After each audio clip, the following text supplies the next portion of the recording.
स्वागत है आप सबका वंडर टेल्स की एक और नई कहानी में। आई बेट यू डिडंट नो कि गिलहरी के आगे के दांत कभी बढ़ना बंद नहीं करते। हाँ, सच में उन्हें अपने दांतों को छोटा रखने के लिए सख्त चीजें कुतरनी पड़ती हैं। हमारी कहानी भी एक ऐसी ही गिलहरी की है, एक छोटा सा जीव झाड़ीदार पूंछ और एक राज के साथ। उसका नाम था स्क्वीकी और वह एक धूप से सराबोर जंगल के बीचों बीच एक विशाल ओक के पेड़ पर रहता था। स्क्वीकी कोई मामूली गिलहरी नहीं था, वह अपनी तेज बुद्धि और उससे भी तेज रिफ्लेक्सेस के लिए जाना जाता था। वह गिरते हुए अखरोट को जमीन पर गिरने से पहले ही पकड़ सकता था और शाखाओं के जटिल जाल को एक रस्सी पर चलने वाले की तरह कुशलता से पार कर सकता था। This is gonna blow your mind. एक सुहावनी शरद ऋतु की सुबह सालाना ग्रेट एकोर्न रेस शुरू होने वाली थी। जंगल के कोने कोने से गिलहरी इकट्ठा हुई, उनकी आंखें उम्मीद से चमक रही थीं। चुनौती सरल थी, ग्रेट ओक से सबसे ज्यादा अखरोट इकट्ठा करना और सूरज ढलने से पहले उन्हें जमा करना। विजेता को नटक्रैकर का ताज पहनाया जाएगा। यह एक ऐसा खिताब था जिसकी ख्वाहिश हर किसी को थी। स्क्वीकी अपने छोटे आकार के कारण अक्सर कम आंका जाता था, लेकिन इस साल उसके पास एक योजना थी।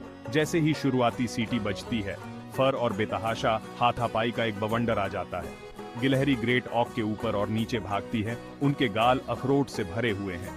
हालांकि स्क्वीकी ने एक अलग रास्ता चुना। सीधे मुकाबला करने के बजाय उसने देखा, उसकी गहरी निगाहें जंगल के फर्श को देख रही थीं। अचानक समाशोधन पर सन्नाटा छा गया। जंगल के फर्श पर एक परछाई मंडरा रही थी, लंबी और चिकनी। धूर्त चालाक लोमड़ी आ गई थी, उसकी आंखें भूख से चमक रही थीं। गिलहरियों में दहशत फैल गई। उन्होंने अपने संग्रह के उन्माद को त्याग दिया, ऊंची शाखाओं में सुरक्षा के लिए भागे। स्क्वीकी को भी डर का झटका लगा। धूर्त अपनी चालाकी के लिए जाना जाता था और एक खतरनाक शिकारी था। फिर भी स्क्वीकी ने कुछ अजीब देखा। धूर्त का ध्यान पेड़ों पर लगी गिलहरियों पर नहीं था, उसकी निगाह ग्रेट ऑक के नीचे पड़े एक अकेले मोटे बलूत पर टिकी हुई थी। यही स्क्वीकी का मौका था। वह छिपा और सुरक्षित रह सकता था, लेकिन वह जानता था कि वह अखरोट किसी और के लिए बहुत मायने रखता है। यह सबसे छोटी और सबसे कमजोर गिलहरी रोजी का था, जिसे हमेशा जीवित रहने के लिए संघर्ष करना पड़ता था।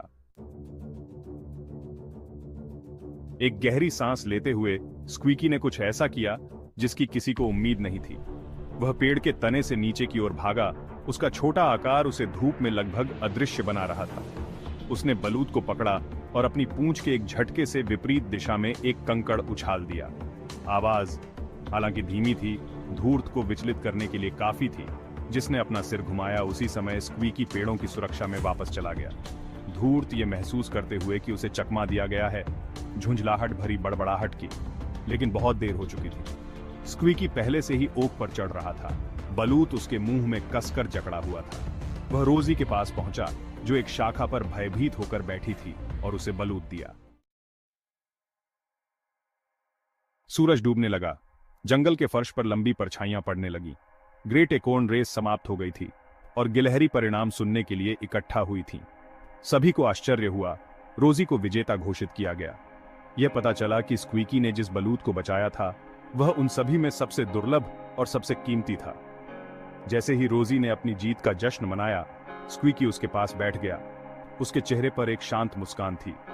उसने खिताब नहीं जीता था, लेकिन उसने कुछ और ज्यादा महत्वपूर्ण हासिल किया था, अपने साथियों का सम्मान और यह जानने की संतुष्टि कि उसने नेक काम किया है।